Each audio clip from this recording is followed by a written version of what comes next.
गारमाळ परिसरात बिबट्याचा वावर, वनविभाग ॲक्शन मोडवर, जनजागृतीला सुरुवात। खोपोली जवळील गारमाळ परिसरात बिबट्याचा वावर वाढल्याने वनविभाग सतर्क झाला असून तातडीने उपाययोजना राबवण्यात आल्या आहेत। गेल्या काही दिवसांपासून घाटमाथ्यावरील घनदाट जंगलात बिबट्या आढळून येत असून तो रस्त्यावर तसेच लोक वस्तीजवळ फिरताना दिसत आहे। या पार्श्वभूमीवर वनविभागाचे अधिकारी भगवान दळवी यांनी कर्मचाऱ्यांसह घटनास्थळी पाहणी करून ठिकठिकाणी सूचना फलक लावले आहेत। तसेच जंगलातील पाणीसाठ्यांची साफसफाई करून वन्य प्राण्यांसाठी पाण्याची सोय करण्यात आली आहे।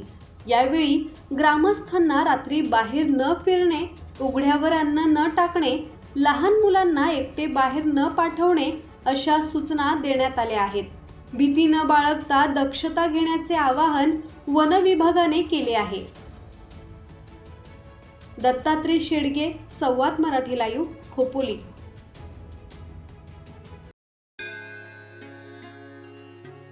श्री गणपती संस्थान महड, तालुका खालापूर, जिल्हा रायगड।